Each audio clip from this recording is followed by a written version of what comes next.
right, peace and love, everyone. What's up? Hope you all are enjoying this beautiful Friday and this first ever virtual Detroit Startup Week. Super excited to be back for year two with Decipher.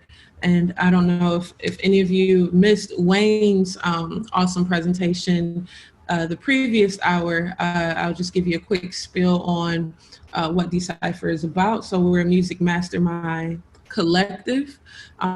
We loosely organized ourselves back in 2014, just as a group of artists who were kind of frustrated with the music infrastructure here in the city of Detroit. And instead of complaining about it, we decided to organize ourselves. And so since our formation, we've grown to a fully functioning and thriving nonprofit where we offer professional development opportunities to musicians. We offer paid performance opportunities through our live summer series on the DeQuinder Cut, as well as our Thursday night weekly series at Detroit City Distillery and Eastern Market.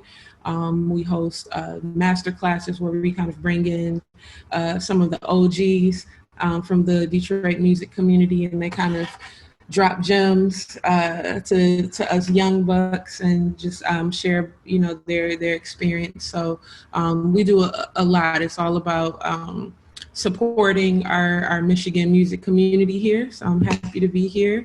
My background is I'm a hip hop artist, songwriter, performer, organizer, entrepreneur. So I wear a lot of hats. I'm very excited to jump into this topic. Is let me handle my business. One of my favorite artists as an MC is Jay-Z, and he has this line where he says, "I'm not a businessman, I'm a businessman. Let me handle my business, damn." And I was like, that line is so dope.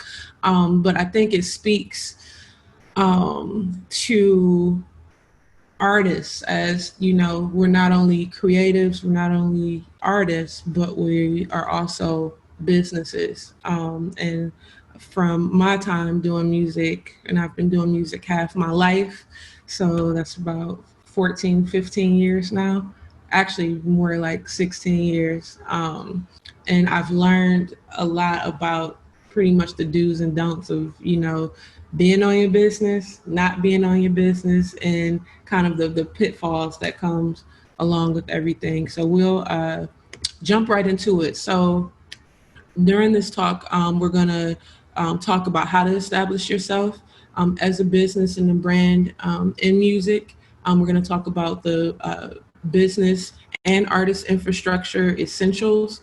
We're gonna talk about some outreach and monetization essentials, and then also expanding your brand beyond music.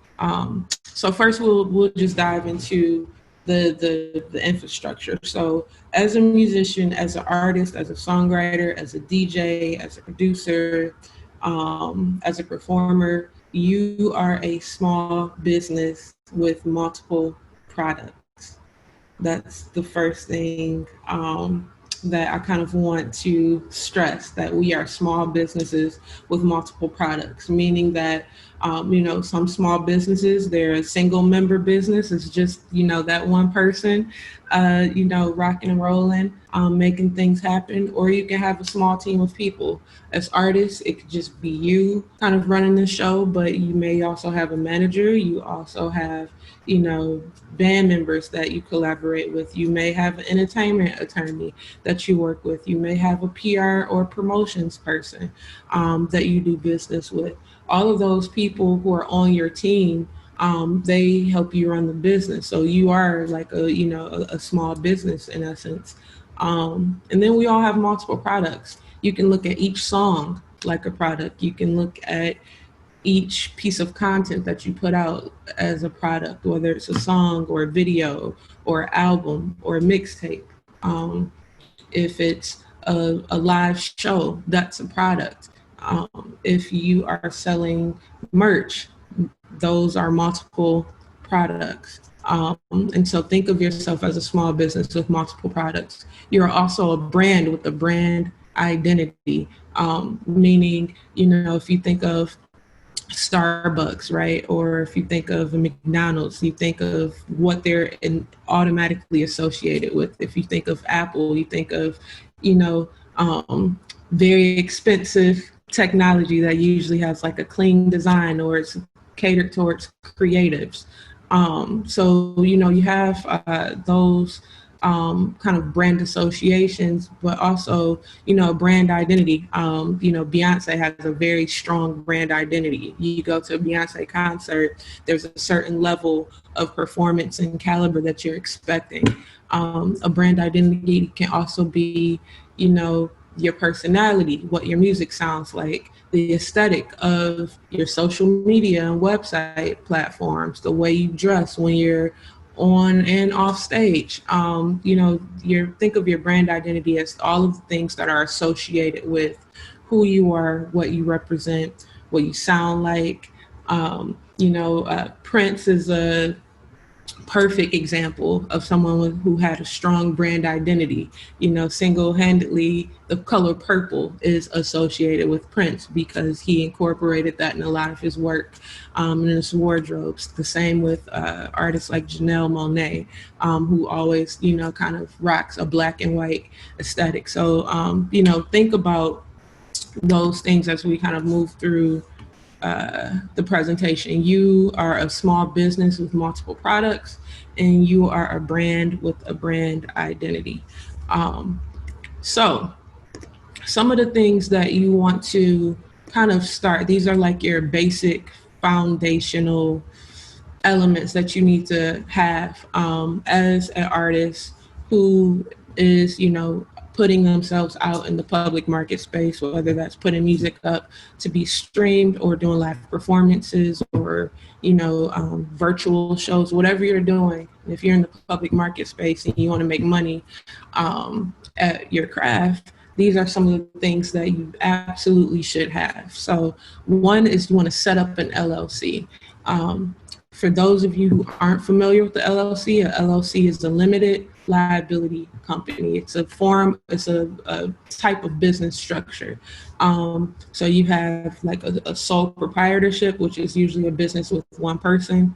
An LLC is usually a small business, or it can be a single member LLC. And then you have like your big corporations, right? So LLC is really good for artists because, like I said, you can have just you as the sole member of your LLC, but it protects you from, you know, say if you get sued or something like that.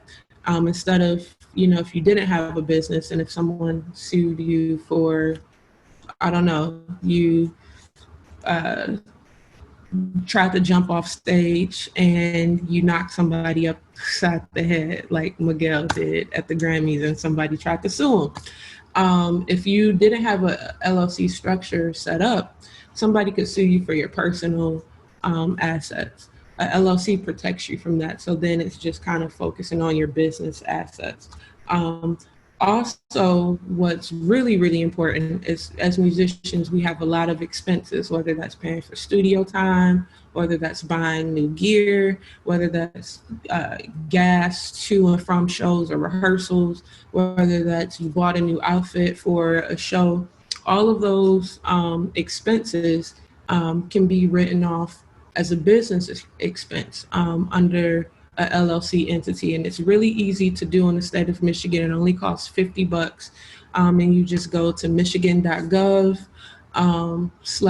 /LARA, and that's the kind of licensing and regulatory affairs office. So it's michigan.gov /LARA, LARA, and you can just follow the kind of the prompts to go to the corporations division, and you can form a business for $50 in the state of Michigan.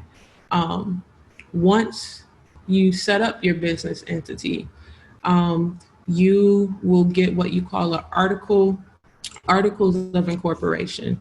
And that's pretty much just like a sheet that the state of Michigan will send you that shows, you know, your business name, when you formed it, all of those things.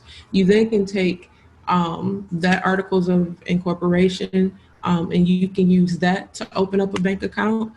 Something you also need to open up a bank account as a business is you need an EIN, an employment identification number. And think of that as a social security number for your business. And so those are free. All you have to do is just go to the IRS website, irs.gov. You hit file, you hit small business, and you apply for an EIN. And again, it's free. Once you do that, you can take your articles of incorporation that you received when you formed your LLC. You can take your EIN, you can go to any bank, you can open up a bank account.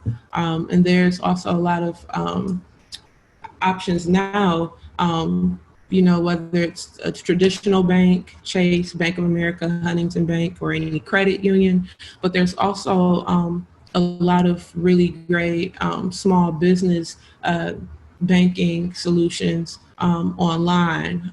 One of the ones that I really, really like is a bank called Azlo, AZLO, because they don't charge you any monthly fees. It's really, really, really helpful. And I'll actually put all of these in the chat. I'm actually going to see if I can. I don't think I can have access to the chat right now because I'm sharing my screen, but I will get you the information, and it'll also be, all of this will be on Decipher's website. Oh, perfect. Thank you so much, Ryan. So it's right? AZLO. And again, they're a really good small business bank account. They're all online, and their ATMs, a lot of the ATMs and like a CVS and things like that, you can use to withdraw money from your account, but they don't charge any monthly fees for checking accounts, which is awesome.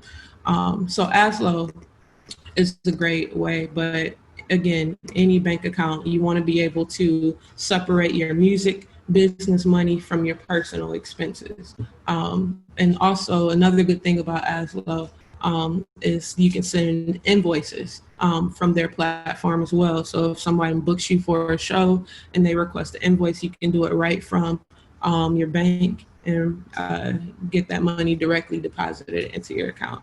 So check them out. Another suggestion is get a Square for your point of sale. So if you're selling merch at live shows, you want to make sure that you sign up for Square.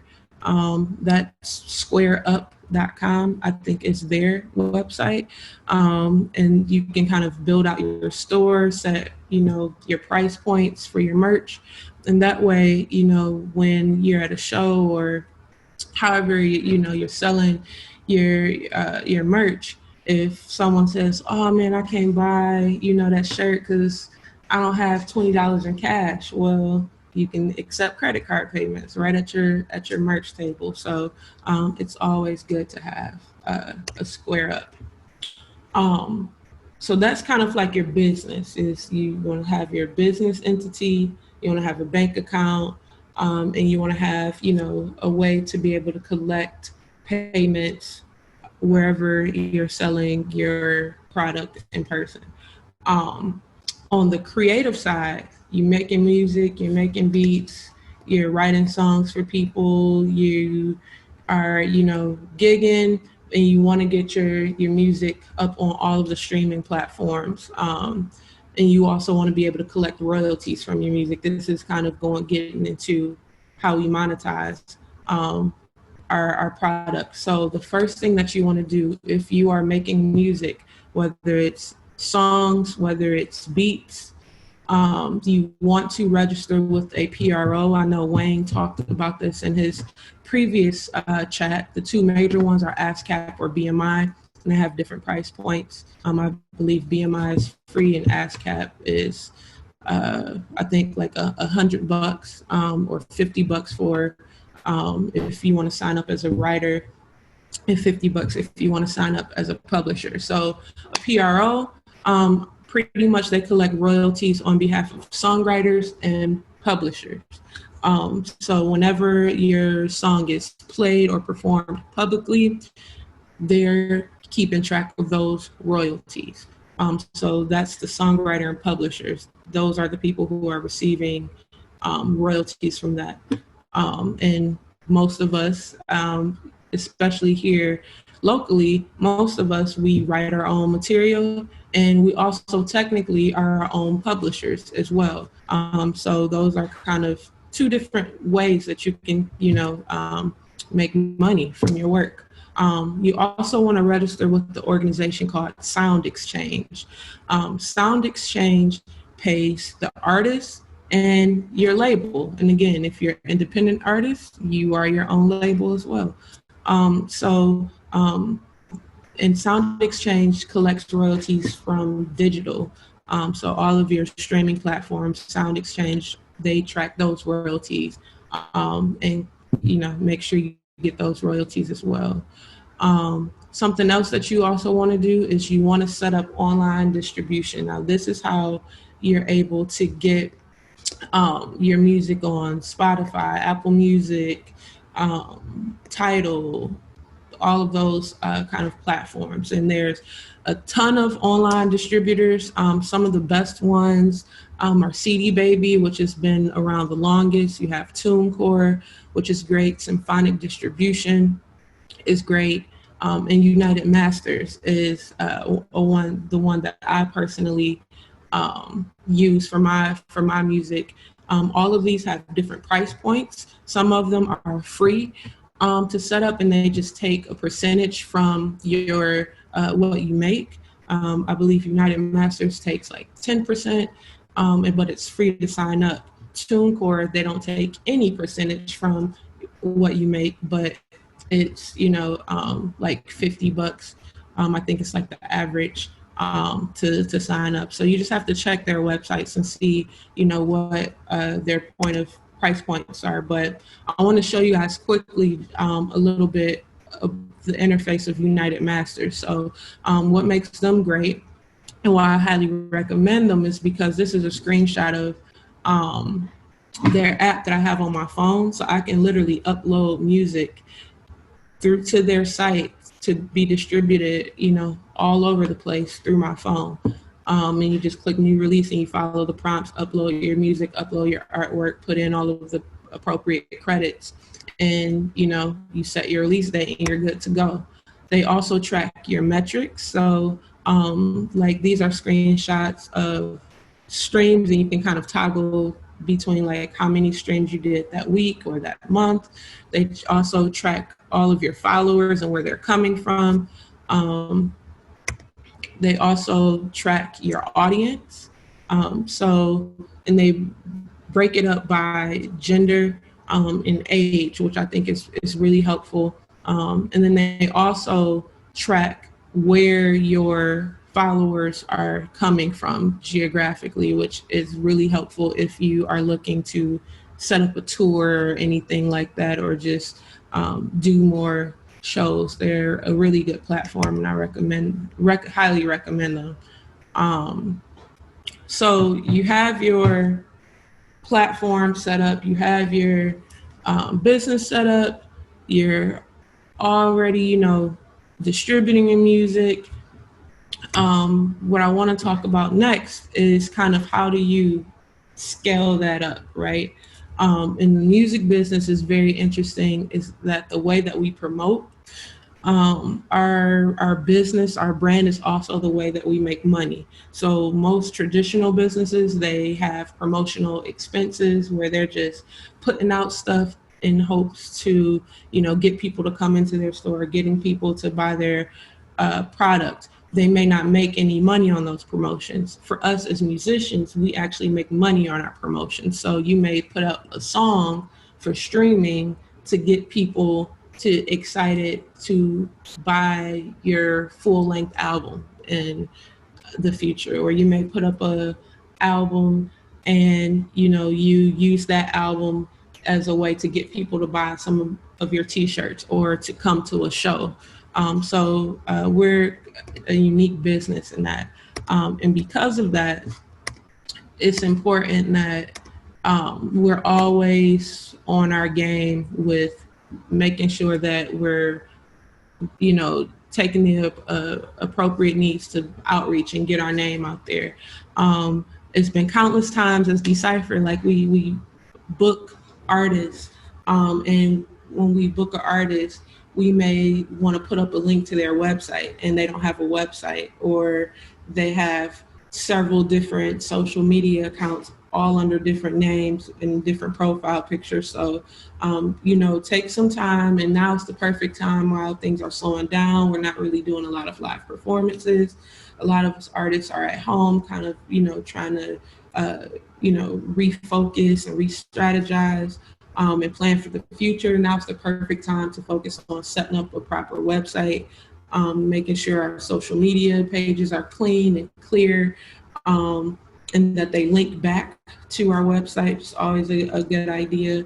Squarespace and Bandzoogle are some of the best platforms for artists to be able to create your own website. You don't need to know how to code or any of that stuff. It's pretty straightforward templates where you can just kind of plug in pictures and text, and you have a really clean and professional website. That's Squarespace is a website that I personally use. Decipher's website is a Squarespace site and looks really clean and professional. Something else that is also worthwhile to think about is tapping into creating a text community to own and manage your customer data. And so what I mean by that is that, you may have 50,000 followers on Instagram, right? But what if Instagram decides to shut down? You lose all of that, all of that data, all the people who liked your page, who, sent you messages, you in essence lose that. A lot of people, especially artists, kind of some of the more mainstream artists, and I've seen also more independent artists do this as well, is there's now platforms like Superphone, which is a platform by this musician named Ryan Leslie. And you can literally set up your own, kind of like a Google number if you think about it that way, but it's more so like a customer data management platform. So you can send out your number to people, hey, text me at this number, they text you, and what that does is it saves that person's number into your phone book on that platform, and you can tag different people. So say if you were, at the African World Fest and you did a show, and you gave out your number and 50 people, reached out to you, they sent you a text message, and you can tag those 50 people as Detroit African World Fest, so you can know where you met them at, or you can tag people if they have been to multiple shows of yours and they're kind of a super fan. You can tag them as a super fan, and it's a good way to really organize your contacts and your fan base, and another way to stay in contact with people beyond social media. I've seen, like Diddy, a lot of artists, I think DJ Khaled is doing it. Shout out to Wayne, because I know for sure he has a Superphone as well. I just signed up for a Superphone, so that's something that I'm going to be doing in the future as well. And it's just, like I said, a good way to kind of tap into your community in a more intimate way and deepen those relationships, so you can build that fan base and make more money from your business.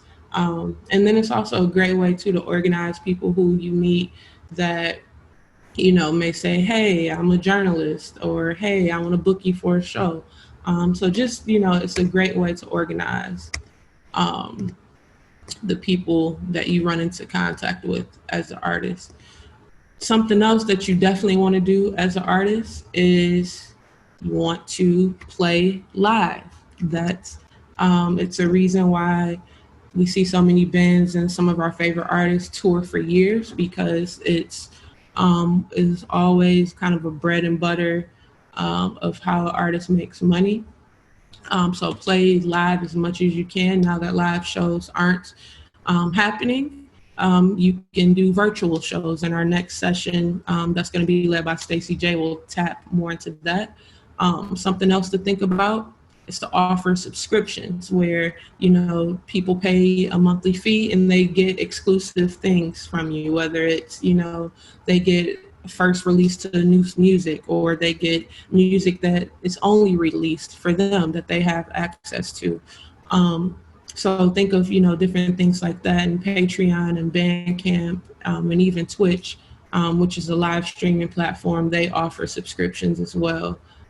You also want to have merch. Make sure you have merch, whether it's free wristbands or a t-shirt or whatever, when you're performing live, but also that can live on your website, because people want to be able to support you. Especially, you know, if you're constantly building a relationship and reaching out to your fan base, you want to do that. And then something else that you want to consider is licensing and placement. So getting your music placed in things like commercials or in TV or film. Detroit is blessed. We have actually 2 organizations that work with Detroit-based artists to get their songs placed, and that's Assemble Sound and Verse and Hook. So shout out to them. But they are Detroit-based placement agencies. I've actually worked with them and have had a few songs placed. So, and that's, you know, it's nice when you get a check that you weren't expecting because somebody decided to use your song in a commercial. And then they're both non-exclusive as well. So meaning you can work with them and also work with other entities. And then also create for others. If you're a songwriter, you know, and if you know, have a friend who has a great voice, but they may not be able to write songs, you know, reach out to them. Hey, can I write a song for you? If you're a producer, you know, make sure you're shopping around your beats to local artists who are looking for music to write to or sing to or rap to. You know, if you're a DJ, create mixes that can live on other people's playlists. And then just, you know, also continue to search for opportunities that connect or relate to you as an artist. Which is, you know, kind of my closing point, is expanding your brand. Like music now is kind of like your hook. It's your marketing. There's much more to you as an artist other than just your music. And so part about the important thing about expanding your brand is that it opens up more opportunity for you to get in front of more people. It opens up more opportunities for you to be able to monetize your music. And then it also kind of comes back to you, where it also helps you be able to expand and build on your music. Somebody who's done this really well that we all, you know and admire is Rihanna, right? She started off as music, and now she's opened it up where, you know, she's completely dominating the beauty industry with her makeup line and her, you know, lingerie line and her, you know, upscale fashion line. So think of those other areas of interest that you're passionate about or that you have knowledge of that you can tap into that still relates to you as an artist. Another example is Dr. Dre, right? Everyone respects Dr. Dre for his ear for music, for the way he's able to fine tune, he mixes and masters and produces. And so he leveraged that into headphones, right? And so he wanted to be able to create headphones that have the same quality to him as when he is mixing a song. That's genius. And that's an area of expertise and passion that he has. And so use your music as a platform to build on. If you're interested in, you know, a certain social justice initiative, use your music to be able to speak to that. And use those issues also to be able to speak back and point back to you as an artist, whether that you started an initiative based on one of your songs that, you know, speaks to that issue. Or if you're, you know, interested in, I don't know, you're interested in animals or whatever, find those ways that connect who you are, your music, your personality, into things that you can really just build your brand on. We see that with, artists all the time, whether that's, Pharrell, who's using his platform to speak to humanitarian issues, and he, taps into his deal with Adidas, and he makes, has different sneakers with Adidas that have, humanitarian issues on them, like Human Made, I think is one of his shoes. Or you have, you have like people like Jay-Z, who he's always talked about, being a boss and ownership in his music, and he's leveraged that to be able to have multiple businesses, whether it's a club or, a brand of liquor, or, partnerships with other organizations. You always want to think about, who you are outside of music that make you interesting or unique, that you're passionate about, and how can you point those things back to your music. And so, that's really the bulk of it. As artists, we have to think of ourselves as a business. We have to always be thinking about how to connect our music and intersect our music into other areas, because there's multiple bags out here. Performing, streaming, are just two main ways, but they're not, they can't be the bread and butter always.